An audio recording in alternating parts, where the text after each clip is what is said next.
और कोई क्या तो नहीं कि ओहो बाईसा जी थार तो इतनी इतनी पोतियाँ। तो मेरी दादी कहती थी कि मारे घर में पोतियाँ दिखे आप रे परिवार में तो एक एक बहू ही उसी। अच्छा। और 16 वाले मेंस के टाइम मैं गर्भवती थी। तो वो प्रेगनेंसी के दौरान आप तैयारी नहीं कर पाए होंगे ऐसा?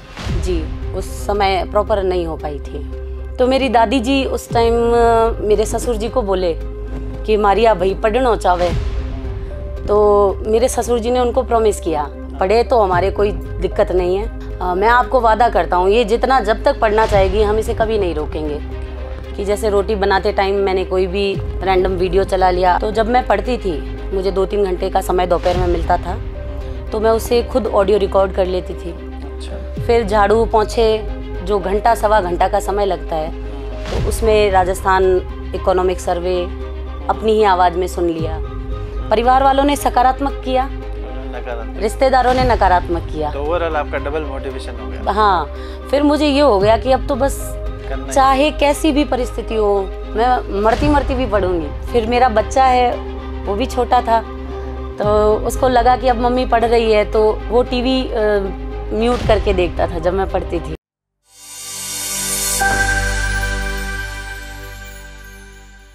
नमस्कार दोस्तों, आरएएस सेलेक्टेड अधिकारियों की श्रृंखला में आज हम मिलेंगे कोमल पुरोहित जी से, जो बीकानेर से बिलोंग करती हैं और 2015 में शादी हो जाने के बाद से लेके अभी 2021 वाला एग्ज़ाम जो 23 तक संपन्न हुआ है और उसमें उन्होंने बहुत अच्छी रैंक प्राप्त की है और उसके साथ साथ उनको जेल सर्विस आवंटित हुई है। फिलहाल मैं स्वागत करना चाहूँगा मैडम आपका सम्यक के मंच पे, और सम्यक को धन्यवाद कि हमें ये मंच प्रदान किया आपस में बात करने के लिए। आप हमें एक छोटा सा अपना परिचय दें ताकि हम और आगे चर्चा को शुरू कर सकें।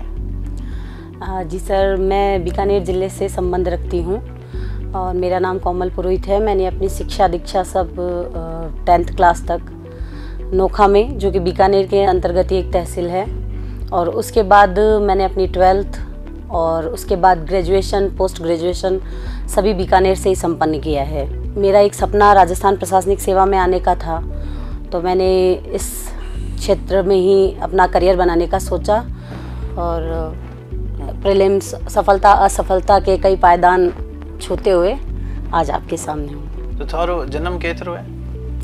मेरा जन्म 1990 में हुआ था। 90 में कई जगह होता, मतलब बीकानेर में? हाँ, नोखा में। अच्छा, तो फिर आपकी एजुकेशन और प्राइमरी एजुकेशन ओके तो हुई? वो सब नोखा ही हुई। नोखा में आप रुकी रिलेशन है? हमारे यहाँ कहते हैं कि प्रथम सामाजिकरण परिवार से होता है, तो वो मेरा ननिहाल में हुआ।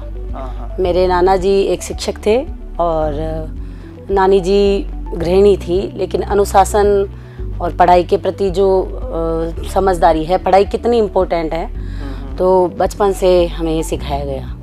5 बजे सुबह उठकर पढ़ने बैठाना, ये सब। अच्छा, ये उन्होंने बचपन से ही डाल दिया? जी।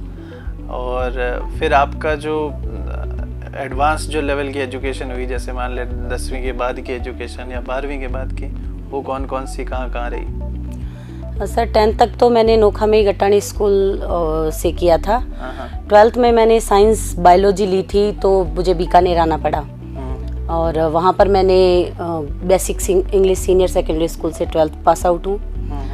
फिर मैंने बीएससी बायोलॉजी में बीकानेर की जो महारानी सुदर्शन कन्या महाविद्यालय वहाँ से किया था, और एमएससी उसके बाद बिन्नानी कन्या महाविद्यालय से मैंने कंप्यूटर साइंस विषय के साथ 2011 में किया था। तो ये आरएएस बनने रो जो को आपरो सपनो है, ये कदे हम थानो दिमाग में आयो या इसके लिए प्रयास कब से चल रहे थे? सपनो तो हमारो 12th क्लास में थी मैं, जब मार दीदी रो सिलेक्शन हुयो था। दीदी रो कैम सिलेक्शन हुयो? राजस्थान जो आरएएस 2007 एग्जाम हुआ था, उसमें 2007 रा सिलेक्टेड है वो? हाँ, उसमें दीदी की 21वीं रैंक थी। अच्छा। हाँ, तो उनकी जो प्रेफरेंस थी वो आरएएस के बाद अकाउंट्स थी, तो उनका अकाउंट्स में चयन हुआ था लेखा सेवा में। अभी वो जॉइंट डायरेक्टर पेंशन है बीकानेर में। यहाँ पर कितना भाई बहन है? हम 5 बहनें हैं। 5 बहनें, और हाँ, 5 में एक अकाउंट सर्विस में है, एक आप अभी वापस सेलेक्ट हुए हो, उसमें आप जेल सेवा में जा रहे हैं, और बड़े और 3 बहनें वो कहीं करें?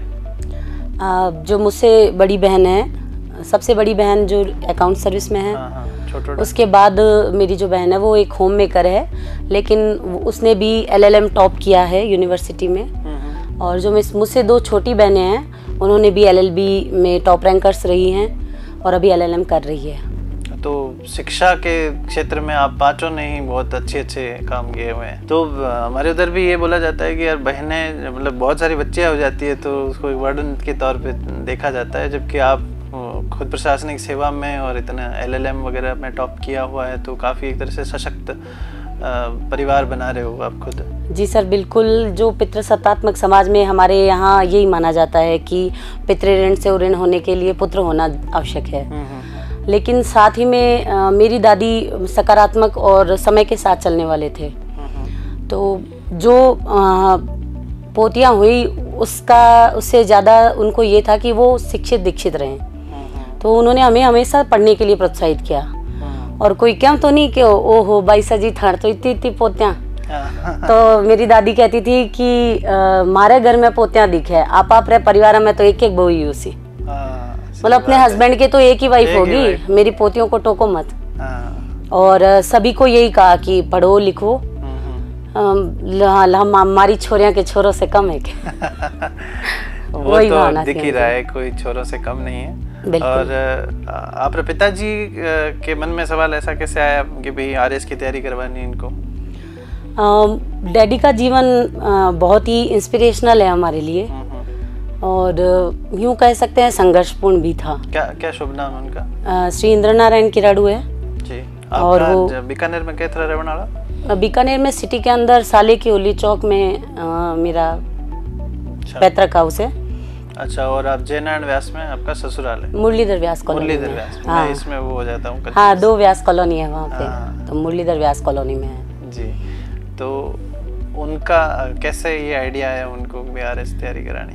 वो अपने टाइम जब हम छोटे थे, लगभग मैं 3-4 साल की थी, तब मैंने पापा को मेंस की, इंटरव्यू की ये तैयारी करते हुए देखा हुआ है। तो मतलब ऐसा था, मम्मी कहती थी शोर मत मचाओ, पापा पढ़ रहे हैं। तो वहीं से थोड़ा पॉजिटिव रहे।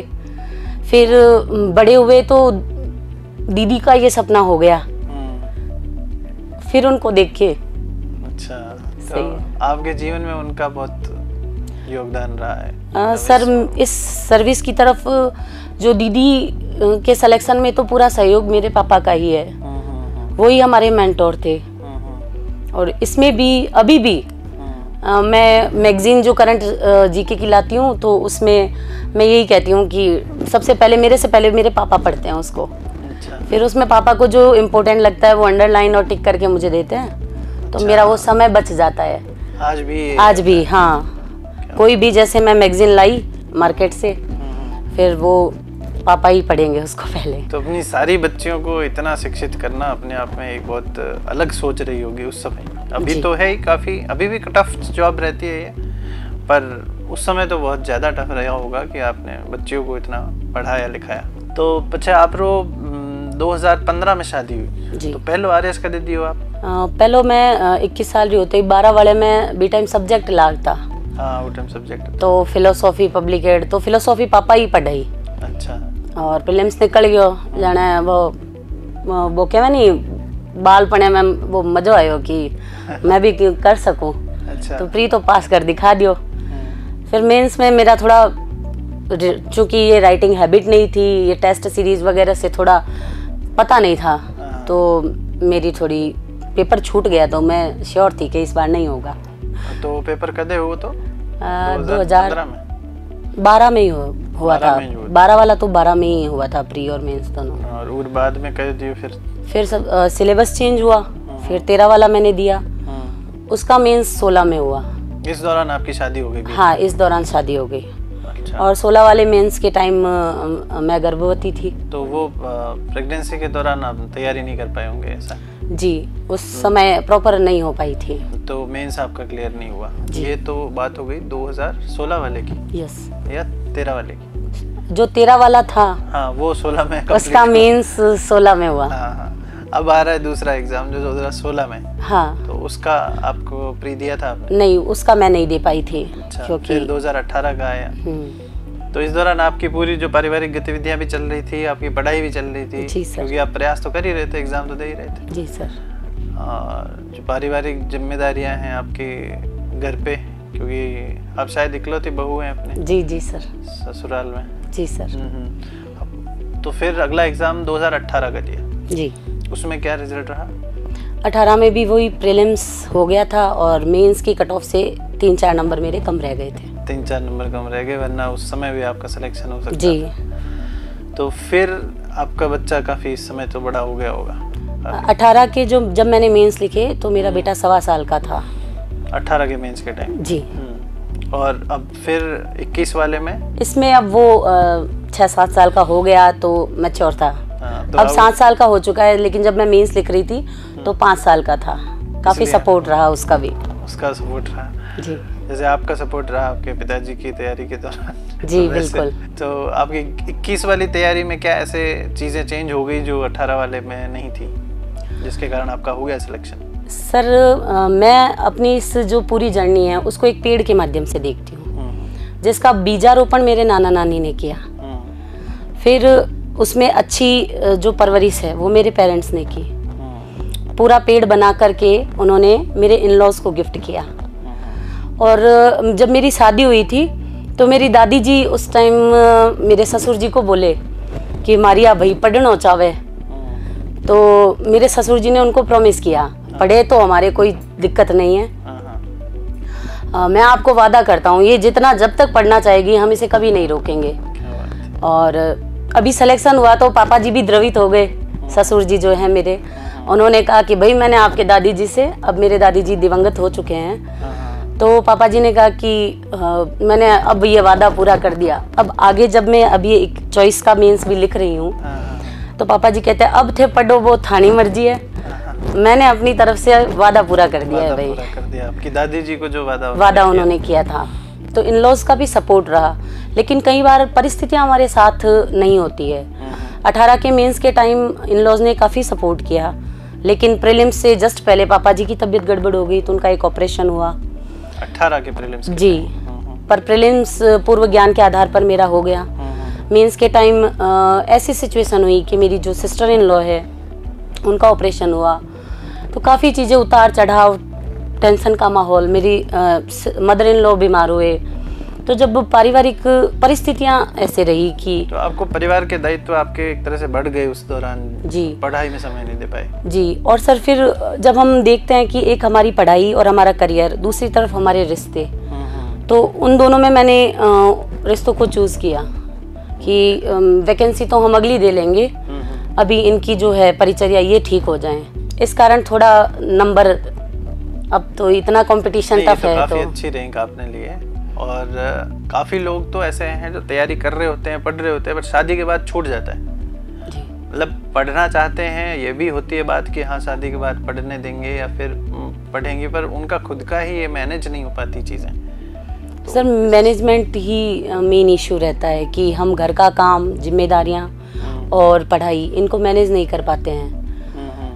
लेकिन जब हमारे अंदर, मुझे ऐसा लगता है कि हर महिला एक बिना MBA की डिग्री के अच्छी मैनेजमेंट गुरु है, पूरी गुरु ही मानती हूँ मैं उनको। जब हम सब कुछ मैनेज कर सकते हैं, सामाजिकता, परिवार की जिम्मेदारियाँ, बच्चा, तो एक उसमें ही एक कॉर्नर हम पढ़ाई का भी डाल सकते हैं। जैसे रोटी बनाते टाइम आजकल तो इन्फॉर्मेशन का इतना सोर्स इतने हो गए हैं कि जैसे रोटी बनाते टाइम मैंने कोई भी रैंडम वीडियो चला लिया, उनके साथ साथ रोटी बनाते टाइम बोलते रहो। तो इसी तरह की चीजें मैं जानना चाहता हूँ, क्या आपने ऐसे ट्रिक्स लगाई जिससे आप काम करते हुए भी ये सारे, होम मेकर की जिम्मेदारी बहुत बड़ी होती है? जी सर। जिसको आजकल इतना अप्रिशिएट नहीं किया जाता है, पर होम मेकर महिला अपने आप में उसका काम और कोई नहीं कर सकता है। जी सर, ये तो 24/7 क्या मतलब उसके बाद तक की भी जॉब है। एडे की चीजों करता है जो कि हम मतलब जैसे तो हमें बताया रोटी बनाते टाइम वीडियो देख लो, और कैसे टाइम निकालते थे? एक तो ये कि कोई भी YouTube वीडियो के साथ जो मैंने पढ़ लिया है उसका ऐसे ही रैंडम सर्च किया, जिसका अच्छा लगा वो रिवाइज कर लिया उसके साथ साथ। दूसरा, कई चीज़ें ऐसी होती थी जो मुझे मेरी ही आवाज़ में समझ आती है, तो जब मैं पढ़ती थी मुझे 2-3 घंटे का समय दोपहर में मिलता था, तो मैं उसे खुद ऑडियो रिकॉर्ड कर लेती थी। अच्छा। फिर झाड़ू पोंछे जो घंटा सवा घंटा का समय लगता है, तो उसमें राजस्थान इकोनॉमिक सर्वे अपनी ही आवाज़ में सुन लिया। तो इस तरह से इसके लिए मैं तकनीक का बहुत बहुत आभारी हूँ कि झाड़ू पोंछों के टाइम भी मैं अपनी आवाज़ में कोई नोट्स मेरे पढ़े हुए हैं वो सुन रही हूँ। अच्छा, तो इस तरह से मैनेज करते हैं। आपकी खुद की वॉइस रिकॉर्ड करके आप काम करते दौरान वो चीज़ सुनते थे, या फिर वीडियो चलो देख लिया। आजकल ये सोर्सेज काफ़ी हो गए हैं, ऑनलाइन एजुकेशन हो गई है। ये बहुत अच्छा समय है, आपने मतलब अच्छा संघर्ष किया उस दौरान। तो आपके ससुर जी का क्या नाम है? श्री माणक लाल जी पुरोहित। माणक लाल जी। फिर आपके हस्बैंड क्या करते हैं? मेरे हस्बैंड प्राइवेट बैंक में असिस्टेंट मैनेजर है। तो उनका काफ़ी सपोर्ट रहा होगा? बिल्कुल, आज जो भी हूँ उन्हीं के कारण हूँ। उनका नाम श्री विनायक पुरोहित है। मैं नहीं बना, मतलब मैं पढ़ रही हूँ तो उठाया नहीं कभी उन्होंने मुझे। और अभी जैसे जब मैं मेंस लिख रही थी तो हमारा ट्रांसफ़र मतलब मेरे हस्बैंड का अनूपगढ़ में था। तो वहाँ पर जैसे मैं वीक में एक बार कपड़े धोना, तो इसी तरह से मैनेज किया। तो काफ़ी सपोर्ट रहा उनका। यही छोटी छोटी जिम्मेदारियां होती हैं जो हमारा छोटा छोटा समय लेके बहुत बड़ा समय कंज्यूम कर लेती हैं। और इन-लॉज पास नहीं थे, फिर भी दूर रहकर उन्होंने सपोर्ट किया। कोई भी सामाजिक फंक्शन छोटे मोटे में उन्होंने हमें अनूपगढ़ से बुलाकर परेशान नहीं किया कि अभी तो तैयारी कर रही है। तो यहाँ लोकल रहते तो हम किसी को मना भी नहीं कर पाते। तो सासू माँ और मेरी माँ दोनों का बहुत ज़्यादा सपोर्ट इसमें रहा है। फिर ऐसा कोई रहा नहीं कि भाई आज लड़की रह के तैयारी करके क्या करोगे? हालांकि वैसे आपकी पांचों सिस्टर्स आप जो हैं वो अच्छे से एजुकेटेड हैं, वेल एस्टेब्लिश्ड भी होंगे। तो ऐसा कभी रहा नहीं कि क्या करोगे पढ़ के या लड़की होके? ऐसे काफ़ी लोग कहते हैं। जैसे मेरी दीदी का हमेशा से ही पढ़ाई में बहुत रुझान रहा है, हमेशा टॉपर रही है क्लास की, और मैं एक एवरेज स्टूडेंट रही। तो जब मैंने ये यात्रा शुरू की तो हमारे जो पड़ोसी बहुत ही हितैषी होते हैं हमारे, वही हमें मोटिवेट करते हैं, मेरा तो मानना है। उन्होंने कहा कि हर कोई सचिन तेंदुलकर नहीं होता, एक निकल गया तो जरूरी नहीं सब बने। ये तो सीरियस नहीं है, ये तो ऐसे मज़े में पढ़ती है या कुछ भी।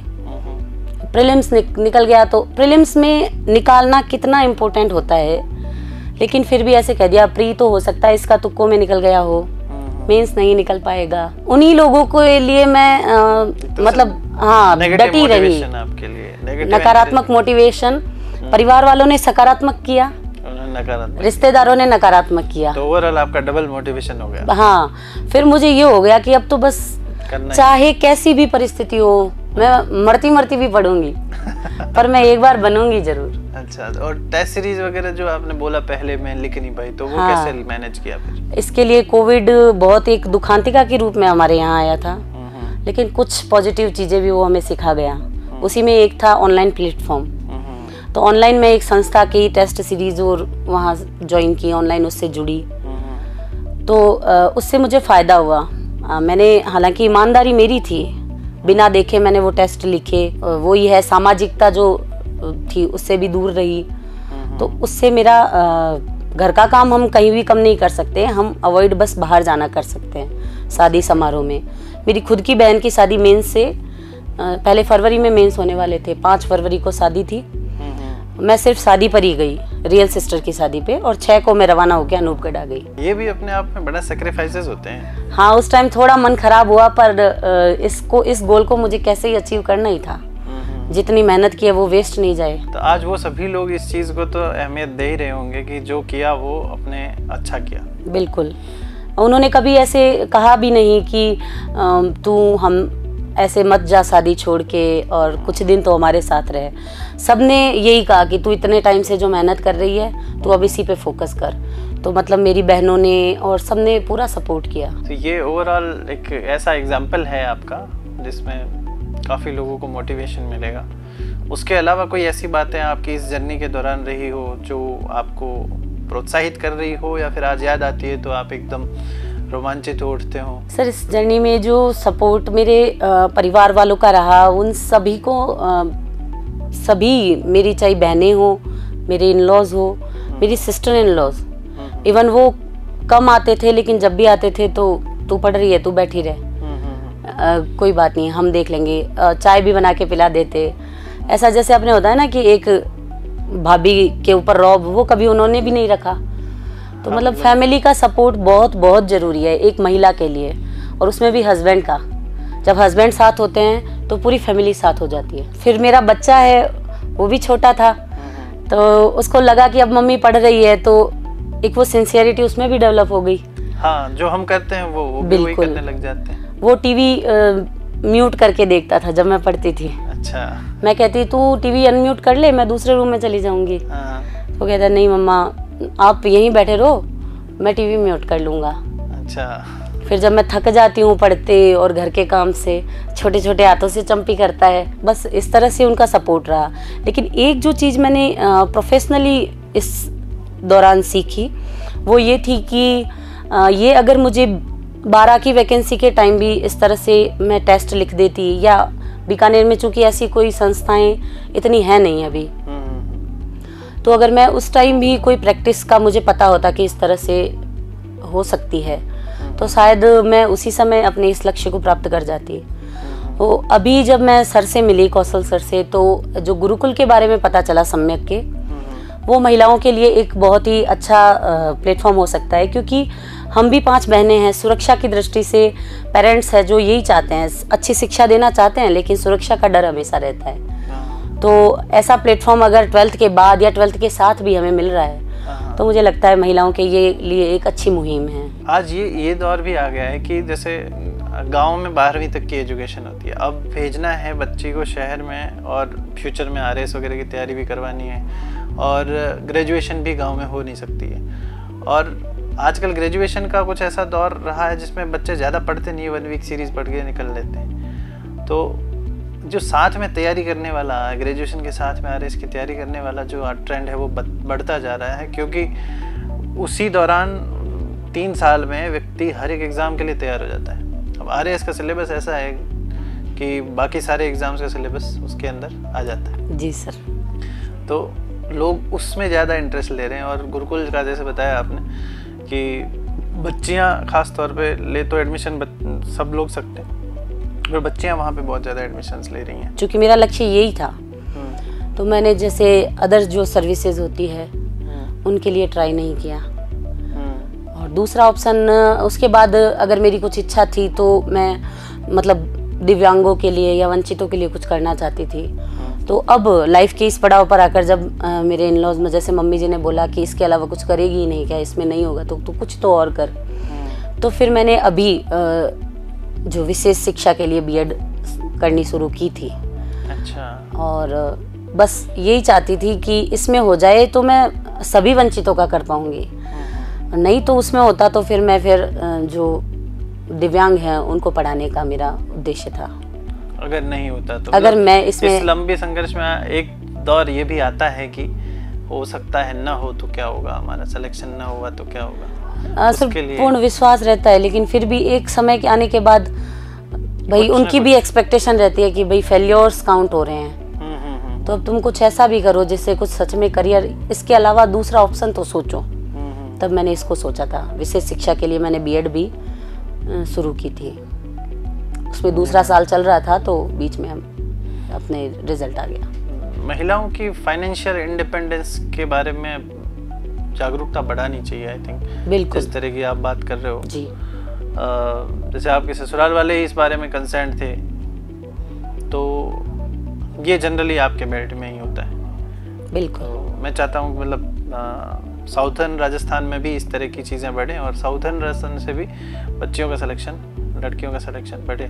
फिलहाल आप OTS में रह रहे हो जी, तो हम सभी को बताना चाहते हैं कि OTS ऑफिसर्स ट्रेनिंग के लिए एक कैंपस है, और उसमें इनकी ट्रेनिंग्स होती हैं, और जितने भी स्टेट सर्विस, राज्य सेवा के जितने भी अधिकारी हैं, चाहे वो राजस्थान प्रशासनिक सेवा हो, पुलिस सेवा हो, अकाउंट सेवा हो, जेल सेवा हो, या ACTOs हो, BDO हो, सभी जो स्टेट सर्विस के लोग हैं वो वहाँ ट्रेनिंग करते हैं। ये 3 महीने की, सितंबर तक इनकी 27 मई से शुरू हुई है और सितंबर तक ट्रेनिंग चलेगी। उसमें आप कैसा महसूस कर रहे हो? जैसे लगभग 300 के आसपास हम वहाँ हैं, तो रोज़ नए लोग मिलते हैं, नए लोगों से बातें करते हैं, अच्छा एक्सपीरियंस है, सभी सेवाओं के लोग हैं। अभी हम इस नाम से जाने जाते हैं, अपनी रैंक, अपनी सर्विस, धीरे धीरे पहले दिन हमने इस तरह से इंट्रोड्यूस किया, फिर हमने अच्छे मित्र बनाए। तो सभी पद मेरी नज़र में सभी समान हैं और अकेला चना भाड़ नहीं फोड़ सकता, वैसे अकेला एसडीएम भी कुछ नहीं कर सकता। तो मेरा यही मानना है कि चाहे एलाइड सर्विस हो, चाहे चतुर्थ श्रेणी का भी कर्मचारी क्यों ना हो, सभी प्रशासन के हिस्सा है। तो हमें सबके साथ तालमेल बना के रहना चाहिए, यही हमें ओटीएस में सिखाया जा रहा है। अच्छा, ये इस दौरान जो आपकी फाउंडेशन ट्रेनिंग है उसमें आपको इस तरह की वैल्यूज सिखाई जा रही है। उसके अलावा कुछ बाकी एक्स्ट्रा एक्टिविटीज जैसे खेल कूद या सांस्कृतिक कुछ? जी अभी सर जैसे हमारा दूसरा सप्ताह ही चल रहा है ट्रेनिंग का, तो एक्स्ट्रा करिकुलर एक्टिविटीज़ में हमारे वहाँ सुबह 4:30 बजे उठा करके और व्यायाम, जी 4:30 बजे उठते हैं, तब हम 5:30 तक पीटी ग्राउंड तक पहुँचते हैं। अच्छा, तो वहाँ पीटी होती है, फिर क्लासेस में हम पहुँचते हैं, वहाँ से फ्री होते हैं। उसके बाद सांस्कृतिक गतिविधियों के लिए हमें टाइम दिया जाता है, उसमें बैडमिंटन और जो भी जिसको जो स्पोर्ट्स खेलना है आप खेल सकते हो। और विधिवत हम अब बाकी जो सांस्कृतिक गतिविधियां आपसे स्टार्ट होगी। अच्छा, वो थोड़े टाइम बाद आपको ऑफिशियली वो चीजें ऑफिशियली अभी स्वैच्छिक है, अभी स्वैच्छिक रूप से जो आप खेल कूद में इन्वॉल्व होना चाहते हो या फिर पर्सनली आप लोगों के साथ जुड़ के कुछ मिलके बातचीत करना, अथाई करना, वो सब चल रहा होगा। जी तो मैडम, हम आपको उज्जवल भविष्य की कामना करते हैं और आपकी जो सर्विस है वो बहुत अच्छी रहे, अच्छा टेन्योर रहे, एक बहुत यादगार रहे आपके लिए और आपके घर वालों और बाकी सब लोगों को एक प्राउड मोमेंट दें, वो बहुत सारे प्राउड मोमेंट्स दें और भी आसपास के जितने भी लोग हैं उनको ये मोटिवेट करता रहे। और आपके जो भी अनुभव हैं या यात्रा रही उसको आपने हमारे साथ शेयर किया, उसके लिए मैं आपका आभारी हूँ सम्यक परिवार का, जिसमें हम दोनों को ये मंच दिया बात करने के लिए। जी सर। और जिससे काफ़ी लोग जो भी इसको देख के मोटिवेट हो रहे होंगे। मुझे लगता है कि ये एक इकलौता प्लेटफॉर्म है जहाँ पे ऐसी चीज़ें प्रोवाइड हो रही हैं लोगों के लिए। जी सर, मेरे इस आपको दिए साक्षात्कार से यदि कोई भी महिला, एक भी महिला अगर अपनी पढ़ाई के लिए जागरूक होती है तो मेरे लिए मेरे सिलेक्शन से भी ज़्यादा खुशी का वो रहेगा पल। तो मैं यही कहती हूँ कि हम सब कुछ कर सकते हैं। नारी पहले से ही शक्ति स्वरूपा है, तो उसे और सशक्त होने के लिए, चाहे वो आर्थिक, सामाजिक, राजनीतिक सभी रूप से सशक्त होने की ज़रूरत है। और इसके लिए हम खुद ही अपने लिए सही वे में, बिना किसी झगड़े या द्वेष के, हम खुद अपनी पक्ष सही वे में रखेंगे तो मुझे लगता है सभी लोग सपोर्ट करेंगे। जैसे आपने ये बताया कि आप मैनेज करके चलती थी सबको कि भाई मुझे पढ़ना भी है, या कोई पूर्वाग्रह नहीं रखे। हम जब शादी करके जाते हैं तो वो दूसरा घर जरूर होता है, लेकिन हम उसे अपने व्यवहार से उसे अपना बना लेते हैं। तो उस समय हमें ये नहीं लगना चाहिए कि मैं ऐसे ही करूँगी। ये एटीट्यूड मुझे लगता है हर जगह काम आता है, चाहे प्रशासन हो, चाहे परिवार हो, चाहे रिश्ते हो। अड़ियल रवैया हम जहाँ अपनाएंगे वहाँ हम सबको खो देंगे, चाहे प्रशासनिक संबंध हो, चाहे हमारे पर्सनल संबंध हो। तो हाँ, धीरे से अपनी बात रखना, तो उनको एक बार नहीं भी लगेगा तो भी उनको लगेगा नहीं, इसने अच्छे से हमसे पूछा है। मुझे लगता है जो भी बड़े लोग होते हैं वो सिर्फ इतना ही चाहते हैं कि हम प्यार से उनको पूछ लें या उनको जो हम कर रहे हैं वो बता दे। तो उससे हम सबको जीत लेते हैं, चाहे मेरे खुद के पेरेंट्स हो, चाहे मेरे इन-लॉज हो, इवन मेरे तो बाकी भी जो सभी ससुराल पक्ष पूरा ही उनसे ही अच्छे संबंध है, क्योंकि उनकी आप 5 मिनट बैठ के उनकी व्यथा सुन लेंगे। तो जैसे पढ़ने के दौरान भी मेरा फिक्स है, मैं बाकी समय व्यतीत करो ना करो, खाना हम साथ खाते हैं बड़ों के। तो उस समय चाहे मैंने दिन भर उनसे बात नहीं की, लेकिन खाने में मैं 1 घंटा इन्वेस्टमेंट समझती हूँ। उससे उनकी भी जो दिन भर की व्यथा है वो मैं सुन लेती हूँ, तो अच्छा रहता है। इस एज में आके उनकी एक ही इच्छा रह जाती है कि साथ में बच्चे बैठ जाएं बस। और आजकल के दौर में जब डिजिटल मीडिया इतना आ गया है तो आजकल बच्चे या फिर हमारी एज में ही हम सोचेंगे हम उनसे ज़्यादा तेज एक्शंस ले लेते हैं जी। इस दौर में उनको ये लगता है कि हम हम स्लो फील करते हैं, वो लोग इसमें अपमानित फील करते हैं जब बच्चे उनको ये दर्शाते हैं कि यार आप स्लो कर रहे हो, मैं फास्ट कर लूँगा। उसको ये दर्शाने के बजाय हम उनको समय दें उनका और रिस्पेक्ट करें, उसके हिसाब से पूछें कि ये करना चाहिए या वो करना चाहिए, मुझे लग रहा है ऐसा ठीक है, आप बताइए आपको कैसा। इतना पूछने पे ही सब कुछ बस सेट हो जाता है। और मैं हमेशा ही अपने चयन के लिए या अपनी पढ़ाई के लिए, जो मेरी मम्मी हैं और मेरी मम्मी जी हैं, उन दोनों को मैं हमेशा, मतलब सामने भले ही मैं इतनी ना कह पाऊँ, लेकिन इसके माध्यम से भी कहना चाहूँगी, एक महिला के लिए दो लोगों की चिंता बहुत अधिक होती है, एक अपने बच्चे की और एक अपने पति की, ओवरऑल दुनिया में। बाकी दिनों में मैं खुद मैनेज करती थी, लेकिन जैसे जैसे एग्ज़ाम पास आ रहे हैं तो उस दौरान अगर मैं मम्मी के घर जा रही हूँ पढ़ने के लिए, वहाँ मेरी बच्चे की पूरी जिम्मेदारी मेरे मम्मी और मेरी बहनों ने उठाई। और जो मेरे पतिदेव हैं वो ऑफिस जाते हैं, उनका लंच प्रिपेयर करना, हालांकि दोनों ही माँओं की अब उम्र इतनी नहीं है कि इतना काम कर ले। अब मैं यहाँ ट्रेनिंग के लिए आई हुई हूँ तो भी वो दोनों ही संभाल रही है उन दोनों को, तो उन माँओं को ही मेरा तो ये सफलता है। अभिनंदन है उनको, बिल्कुल, कि वो आपको इतना सपोर्ट कर रही हैं। बिल्कुल।